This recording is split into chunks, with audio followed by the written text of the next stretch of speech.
مرحبا واهلا بكم في برنامج داخل واشنطن. معكم مضيفكم روبرت ساتلوف. أزمات كثيرة في العالم، من سوريا إلى سيناء، من الكرم إلى نيجيريا، ولكن اليوم سنفعل شيئا مختلفا.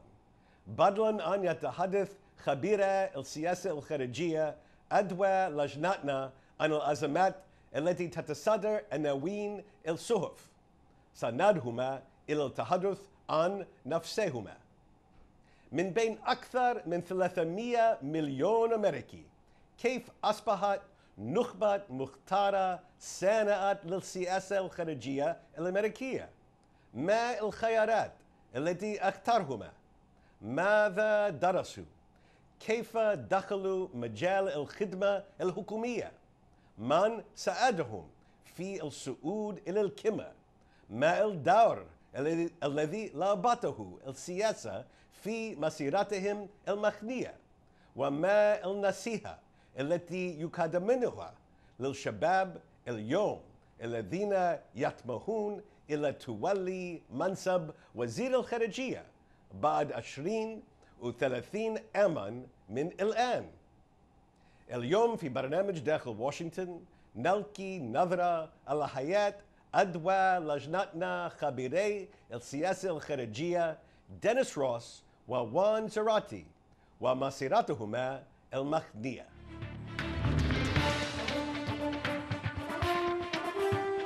Hello and welcome back to Dakhel, Washington.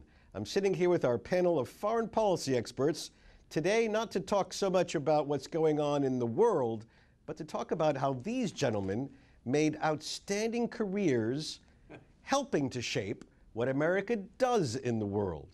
So, Juan, Dennis, when did you realize that you wanted to go into government service? Why? Juan.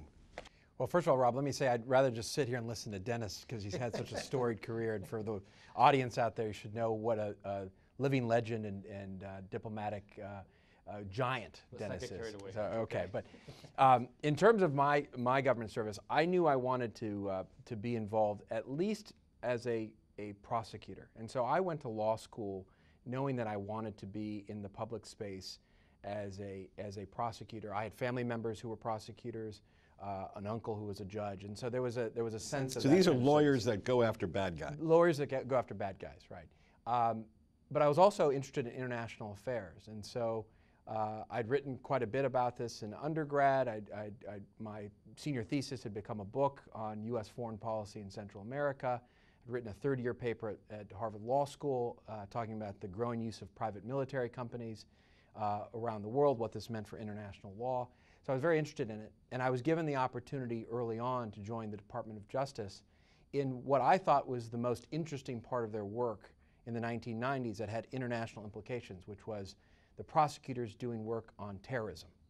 And so I was incredibly lucky at an early age at the rise of Al-Qaeda to be a part of the unit within the Department of Justice that was focusing on terrorism and terrorist problems, whether it was with respect to Hamas, Al-Qaeda, or we even had a case with respect to the Colombian terrorist group, the FARC, that had killed 3 Americans. And so I was involved in those cases, and that was my entree into this world. Okay, great. Dennis, when did you decide?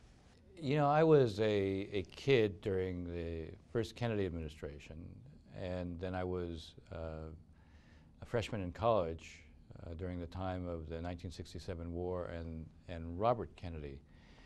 I mention the Kennedys because they created this ethic of public service, and that it was a noble thing to do, to go and try to work in public policy and try to affect what we did.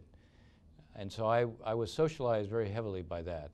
Also, the Vietnam War had a big impact on me. I thought the war was a mistake, but not from a pacifistic standpoint, from the standpoint that it didn't seem to reflect what our real objectives and needs and interests were. In a lot of ways, the fact that we were so hamstrung in 1967 struck me as being a function of being tied down in the wrong place, and it again sort of suggested that we needed to have a different approach to foreign policy and national security. So I had an ethic of wanting to do public policy. I worked in a couple of campaigns. In the end, losing campaigns, and that sort of persuaded me, better learn more about policy and less about politics. And when I got my first position, it was actually in the Pentagon, in the Carter administration. And one of the key early responsibilities I had was to work on something called the Limited Contingency Study, related to looking at what we needed to do in the aftermath of the Islamic Revolution within Iran, the Islamic Republic's emergence and the fall of the Shah. And that kind of catapulted me. I got recognized for some of that work, and I was offered different kinds of positions. And in some ways, like Juan, you get thrust at a young age into lucky positions where you're in the right place at the right time. You're called on to take part in certain kinds of projects that get quite a bit of attention. The interesting thing about that particular project is we did all the build-up curves. We focused on how you'd project power to the region, and all of that was then used, interestingly enough, a decade later when I was flying out with Baker after the Saddam Hussein's absorption of Kuwait. We're going out for our first set of meetings in the region. He's being briefed by General John Jumper on the way out to the region, and Jumper is using all the build-up curves that I'd done over a decade ago.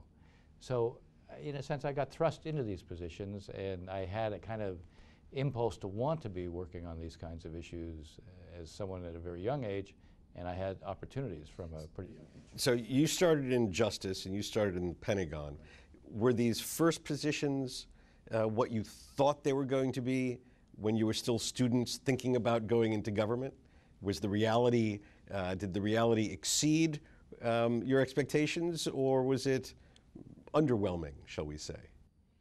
I think in retrospect, which often filters out the negative parts of one's experience in jobs, it far exceeded my expectations for a couple of reasons. One, very early on, I was given both access to very interesting cases and the ability to work with incredibly important people in the space.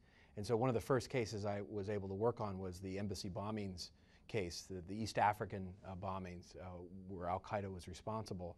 And I got to work with the team in New York, the prosecutors in the Southern District of New York, in Manhattan, that had the principal jurisdiction over the case. These were folks like Pat Fitzgerald and Ken Karras and Mike Garcia. These are living legends in terms of the prosecutorial world around terrorism, and got to meet the FBI agents that were working on Al-Qaeda, John O'Neill, these larger-than-life figures in the space. So I got to do that very early on. I got to go into the grand jury to bring FARC individuals in to testify against their leadership for the killing of American citizens. A remarkable honor for me to be able to do that on behalf of the country and on behalf of the victims and their families.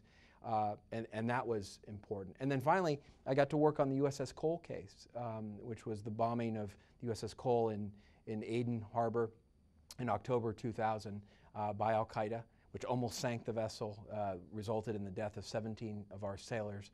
It was really another wake-up call that Al-Qaeda was upping the ante against the U.S. And I remember thinking and talking to our fellow prosecutors at the time that the U.S. still hadn't realized that Al-Qaeda was at war with us, and that if folks could see the evidence of that, the atrocities that they had committed against our sailors, that they would realize that there was a war underway. And of course, that awakening came on September 11, 2001. So, and your first job, what you thought it would be? Yeah, much like Juan, it exceeded expectations. I was going into the Pentagon. I thought the Pentagon was a huge place, which it is, multi-layers, which it is. But I was thrust into this position where the work I was doing went through a kind of very narrow funnel to the Secretary of Defense and was discussed on an interagency basis. And so I got a lot of exposure very early on. Even though I could easily have been sort of lost in the bowels of the Pentagon, I wasn't in that kind of a position.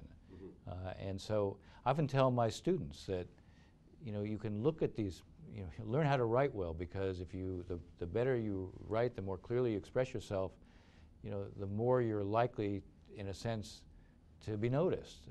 And if you're not hesitant about doing a lot of work, you really have all sorts of Did you gentlemen have mentors early on? Did you have a mentor early on? Early on, I think Paul Wolfowitz was someone who was very much a big fan of mine. This was in the Carter administration. People think of him more in terms of his Republican incarnations, but this was in the Carter administration, and he was quite a promoter of mine. Even when I was thinking about moving to different positions, he was very much trying to ensure I moved in certain directions. And so early on, yes, I think that was the case. And then there was someone else, someone who unfortunately died at a very young age, Don Fortier, who was a Deputy National Security Advisor in the Reagan administration, was also someone who was very much a kind of friend, mentor, sponsor, who brought me in a way that also brought me very much to the attention of George Shultz when he was the Secretary of State. So I think, yes, I did have people who were very acutely focused on what I should be doing, how I should be doing it, and where I should be going. Okay. Juan, did you have mentors? Yeah, a couple, and they came in the various stages of my career, but I remember one distinctly, George Toscas, who's since a very close friend, still a high-ranking Department of Justice official, who took a liking to, I think, a young attorney coming in. He was fairly young himself, but had been given enormous responsibilities, and he was really a mentor from a prosecutorial standpoint. We worked on the USS Cole case together. He had worked the Montana Freeman case, one of these domestic cases which involved tax avoidance and other very interesting issues. So a wealth of experience, and was always very good. And then of late, Steve Hadley, the National Security Advisor in the second term of the Bush administration, really became and has become for me an important mentor, thinking through how I can best serve the country. And he's always been sort of a classic gentleman in terms of how he conducts himself professionally and personally. Okay, when we come back, I'm going to ask my guests how they make the transition from civil servant to political appointee, which both of them did with great success, in just a moment.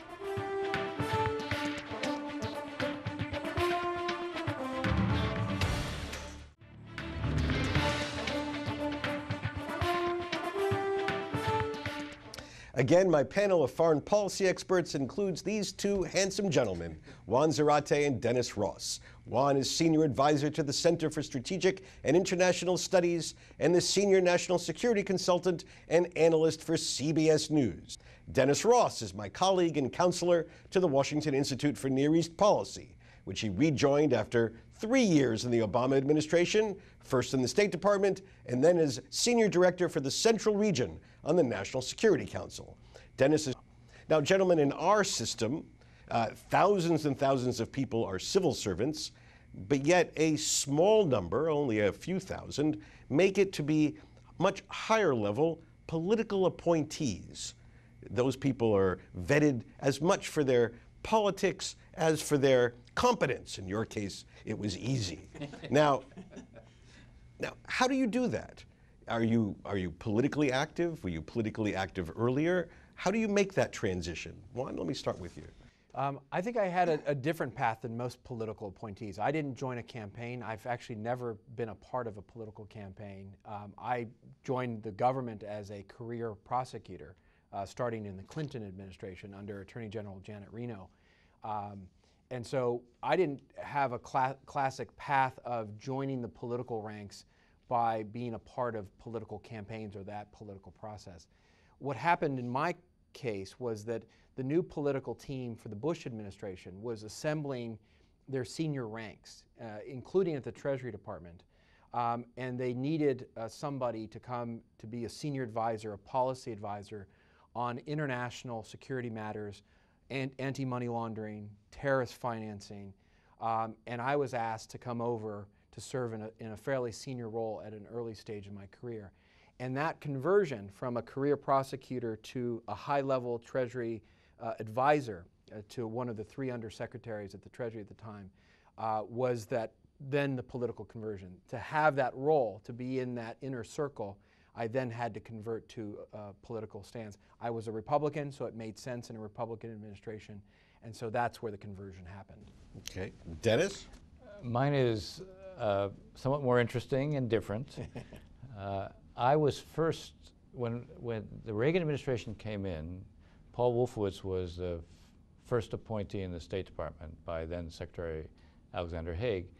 He wanted to bring me with him from the Pentagon, where I was a civil servant, over to the State Department in a political appointee position. That was vetoed by the White House because my political pedigree didn't pass the litmus test, because I had actually spent 2 years working in the McGovern campaign. So that was kind of a red flag. For our viewers, George McGovern was the Democratic Party candidate in 1972.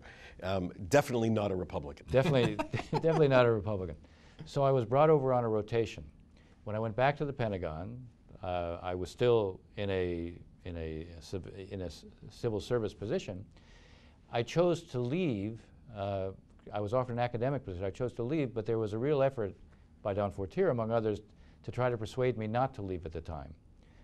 And I was asked what would get me not to leave, and I said, look, if I was offered the senior Middle East position over at the NSC, I couldn't leave, but that's filled at this point. So I left, and lo and behold, 18 months later, they said, well, we're offering you that position. And I agreed to take it, but I said, well, if I didn't pass the political muster before, how come it's okay to pass it now?